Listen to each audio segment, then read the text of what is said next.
more in depth on the walkthroughs, actually hit people, do stuff like that. Just stuff you want to do later on in the year because you've had so many practices and games already. Connor, thank you very much. I appreciate Welcome. it. Yep. I'm sure he asked you this. How is Josh and the snap exchange, understanding what's going on with his left hand? It's going well. That's one of the major things we want to get done today. Just get underneath and just see how he feels. Where if we got to change the placement of the hands, but everything seems to be good to go and back to normal. What about him just operationally and being out there throwing the football and operating the offense? Any difference from what you've seen? He's wearing a glove. That's a big difference. But no, everything seems to be good. Handoffs, pitching, everything seems to be good on his part. Talk to me about the style of these two teams and what style you guys want to see on Thursday night to be a Buffalo Bills game. What do you mean by The styles of the two teams. I mean, this is the fast Miami Dolphins, and you guys want to slow it down a little? Is that what we're doing? Yeah, we like always want to control the ball. We want to be able to run the ball, play at our tempo. We saw in the second half of last week.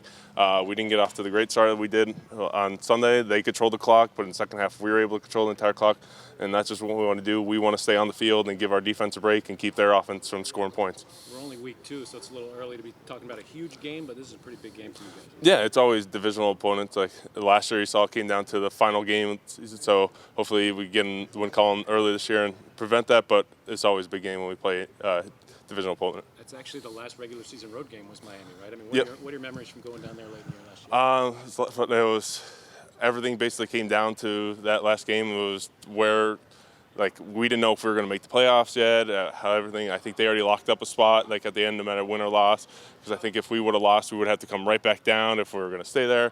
But if we won, we were going to win the division, stuff like that. So there was a lot of play for it, and it was a lot of fun just going out there at the end of the year and just be able to get that win and be able to have 2 home games in the playoff.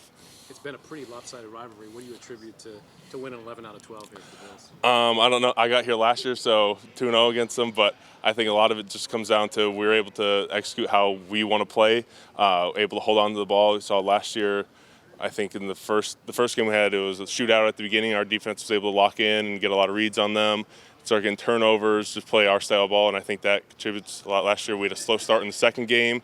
Defense kept us in it, and we were able just to wear them out, I think, at the end. Yeah, pretty safe to say Josh was Superman in game 1. Do we need that effort from Josh every week? I love when he gives that effort and all that. Love it. But selfishly, I hope he doesn't jump as much on it just because he risks that injuries and all that. But he's always going to do it because he puts the team first, and he's always going to give that extra little bit.